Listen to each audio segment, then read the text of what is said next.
Ano nga daw ba yung mga hashtag na bawal gamitin ngayon? So, ito po guys yung concern ni Ma'am Aling Meta Fam Vlog.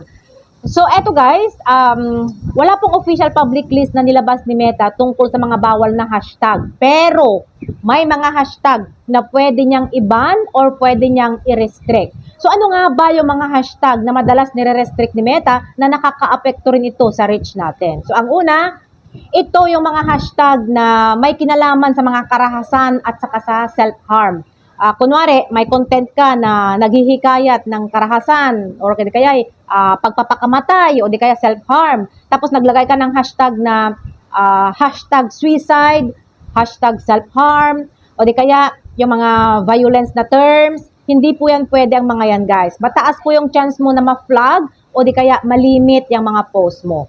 Pangalawa, yung mga hashtag na parang may mga pang-aabuso sa mga menor de edad. Hindi rin po pwede ang mga yan guys. Mahigpit po si Facebook guys doon sa mga content na naglalarawan or nagsusulong ng mga kapabayaan o di kaya yung mga pang-aabuso ng mga bata. Kaya iwasan po natin yung mga hashtag na related sa mga content na yan. Pangatlo, yung mga hashtag na related sa mga illegal na aktibidad. Eto guys, yung mga nagpo-promote ng mga illegal gambling, drugs, or yung iba pa, yung mga, kung ano-ano na guys, basta yung mga lahat na may paglabag sa mga batas. Iwasan po natin ang mga hashtag na related sa mga ganyang content. Pang-apat, yung mga hashtag na related sa hate speech at saka sa dangerous group. Hindi rin po pwede ang mga yan guys dahil nga bawal po ang pagpo-promote ng mga anumang paghihikayat ng mga karahasan o di kaya yung mga nagsasabi ng mga mapanganib na organisasyon at kasama na dyan yung hate speech.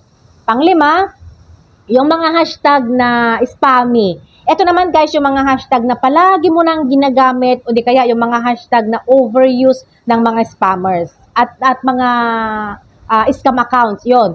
Kaya kung nagamit mo na yung hashtag ngayong araw na ito, wag mo nang gamitin pa ulit bukas. Sa susunod na araw naman. Kasi pagka araw-araw mo na yung ginagamit, kunyari, ginamit mo ngayon, ginamit mo mamaya, ginamit mo mamayang gabi, ginamit mo bukas, spam na po yan. At ang pang-anim, bawal din yung mga hashtag na related sa mga maling impormasyon tungkol sa mga kalusugan. Yung health misinformation na pwedeng magdulot ng physical harm.